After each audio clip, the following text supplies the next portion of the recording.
Hi neighbors, it's Mark at Ponderosa Garden Adventures. Welcome back. Thanks for joining me for another episode. Today I'm back out in the pumpkin patch and I'm going to be heading around doing some harvesting and also a little trimming and tidying up. We are now into August and it is very hot. So one thing we do here at the Ponderosa to accommodate the heat is we get out here early. It's like before 9 o'clock right now. This time of year we have to have everything we are doing out here completed by 10 o'clock in the morning. Otherwise it just gets too stinking hot.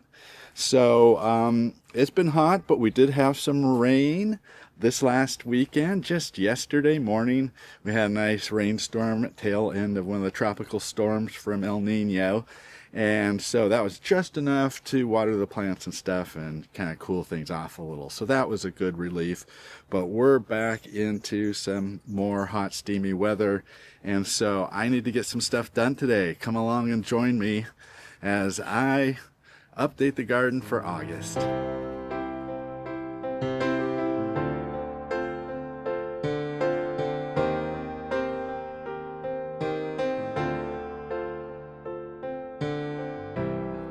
So obviously the big news here is the pumpkin is almost ripe. You see there's a little bit of green left over here, so we're going to leave it up for the rest of this week. And what I did is I made a little support for it. This is tulle cloth, Tulle, and women know what this is for.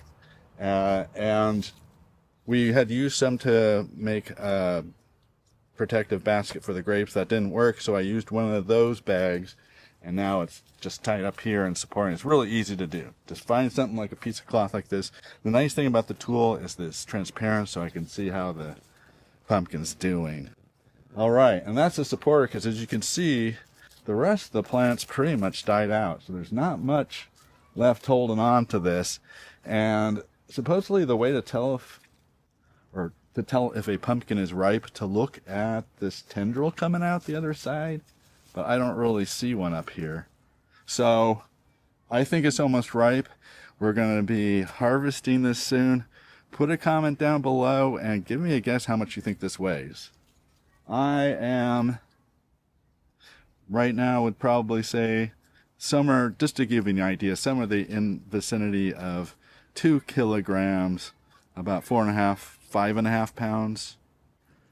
It could change shape, so when we harvest it, I'll give my official guess as to the size. Give me a guess what you think the size is going to be, and then we'll have a weigh-in once we harvest it. Should be soon, so stay tuned for that. As you can see, I've got lots and lots of tomatoes to harvest. You know, I show myself harvesting those every week, so I'm just going to quickly harvest those for you now and get it over with.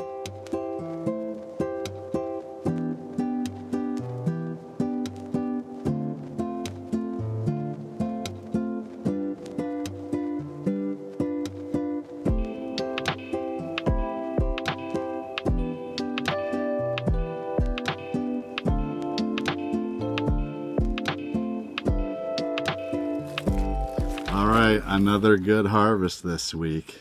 Look at all those. And I think we've got at least one more. I saw a lot of greenies over there. So I just remembered last week I said I was going to try freezing them. So I did. And now I'm going to try one for the very first time. There we go. Nice and frosty on a hot day. Let's see how it tastes.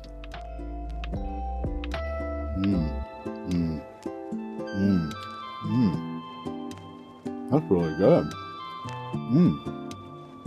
Very tasty and very refreshing. I'm gonna have another because that was so good.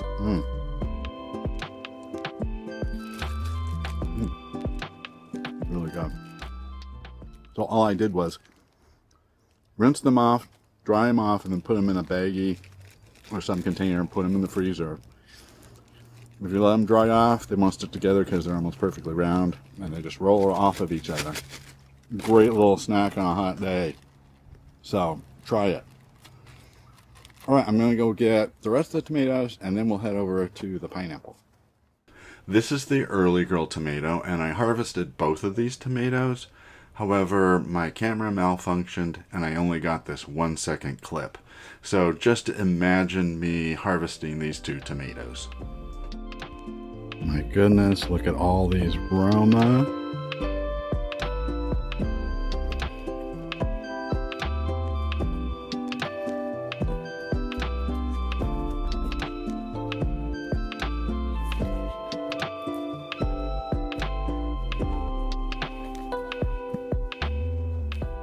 All right, there's our haul for today. Okay, now I'm out in the pineapple patch, and look, the baby pineapple is starting to turn into a pineapple. And can you see the big one back there? Let me take you in for a closer look.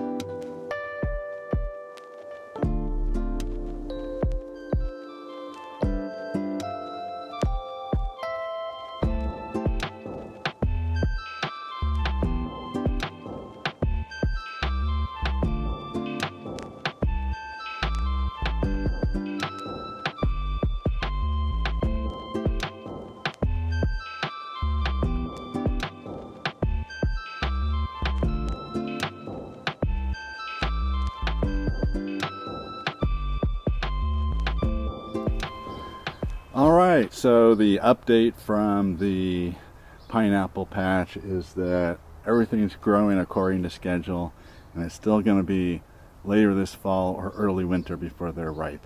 But they're making good progress, and I'll keep you posted.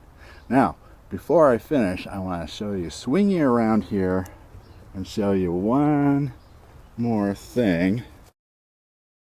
See these over here? We have a bougainvillea trellis going, and behind me, I'm gonna have to move the camera. So behind me are some rogue bougainvillea branches, and I don't know if I'm pronouncing that right. Bougainvillea.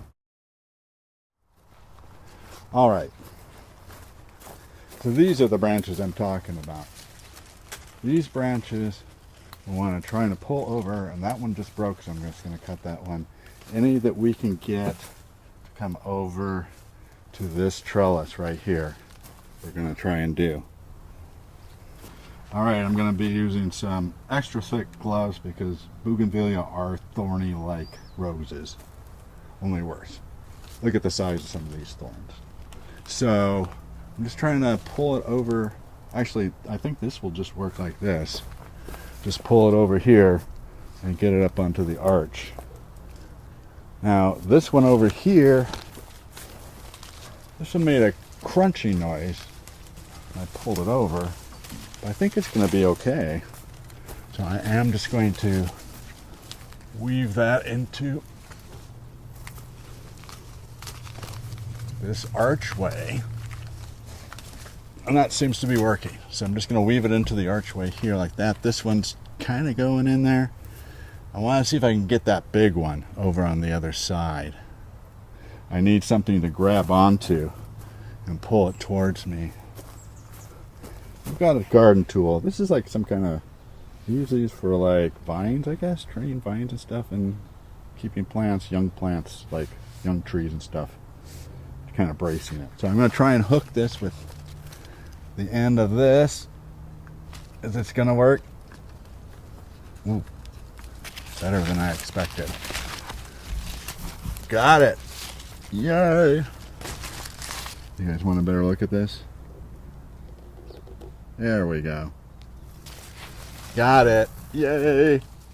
Oh, now try to get through here without breaking it. Oh, we did it. Look at that.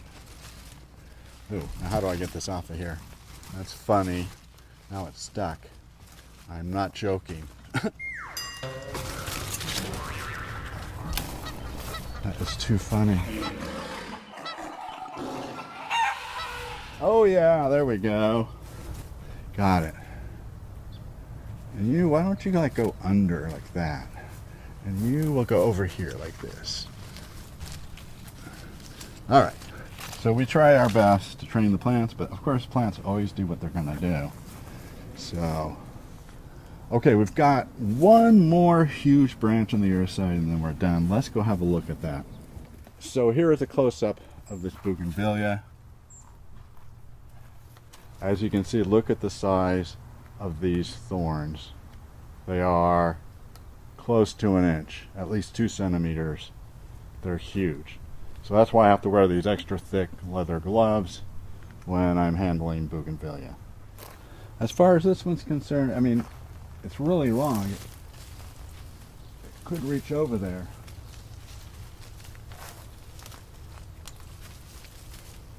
Well, I think it's going to work. Let me see if I can just bend it in there so I don't have to cut that one off. This one will actually reach, so there we go.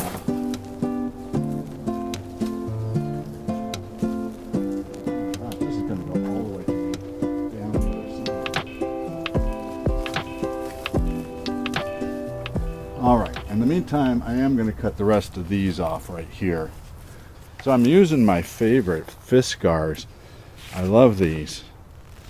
You can see it's not quite like the same kind of blade.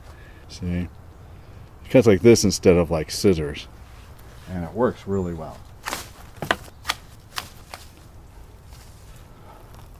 Alright, that's enough for now. Alright, so let's head back to the other side. I'll get that thing fed through and we'll be almost done. I've got one more grapevine to do over here. We have, as you can see, we have a grapevine in the sky. It's growing way out, this huge arch. And it's not going to make any more fruit. So this one I'm definitely just going to cut off and toss it because grapes, we're done for the grapes for this season and we've got plenty of vines. So let's go cut that off and fix the bougainvillea. All right, this is exciting, folks. Look at this. It came all the way over and it just fits. So we got one more taken care of. Let's get rid of this grapevine and we'll be done.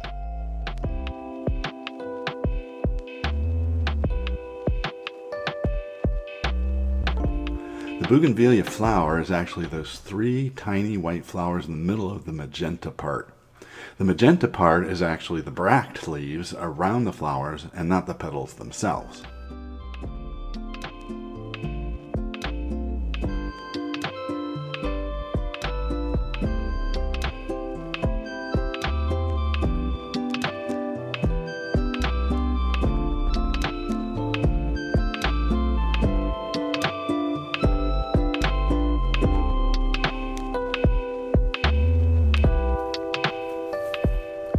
Alright, so last thing we're going to do is this guy is trying to tangle with the pepper tree. Pull that. Oh, look at the size of this thing.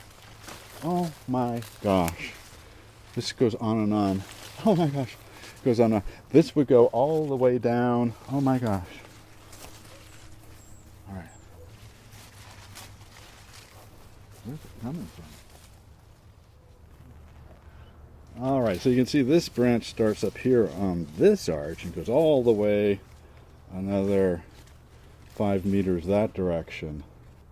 And this is too crazy. This is too crazy. It goes all the way into the trellis, the swing set. And it's kind of going over the middle of the arch. We have so many other branches. I'm just going to take this one off. Goodbye. Grapevines. Let's see. I'll show you. Look how long this thing is. Here it is. Here it comes. Coming in. It's so long. Oh, still coming. Oh my gosh, look at this. Still coming. Still coming. Still coming. There's the end of it. We did it. All right.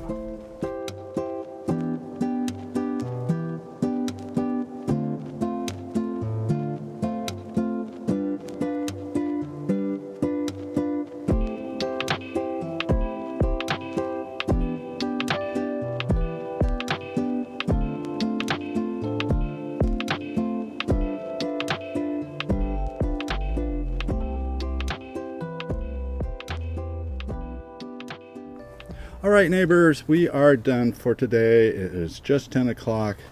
Getting a tad warm out here, ready to head inside. But I got my garden 20 done. I got the bougainvillea trained, the grapevine trimmed. And this is, by the way, this is the bougainvillea here. We actually have two colors. This is a magenta, and there is a deep purple violet growing down the other direction. So anyway, we love bougainvillea. It's a great thing to grow here in zone 10A. They're slow growing, so it takes a while, but after a few years, they really start to take off. Here, you can see some of the blossoms up there too. Isn't that beautiful? So it's a very drought tolerant. It's great for zone 10A, the zone 10, the warm, dry climates like that. All right, well, thanks for joining us for another episode. Hope you enjoyed that. It's August. We're heading into fall, so you're going to be seeing us do some more prep for fall and heading into winter coming up. But in the meantime, get out there, enjoy your garden today. Thanks for watching. Like, subscribe, leave a comment below. We'll see you next time.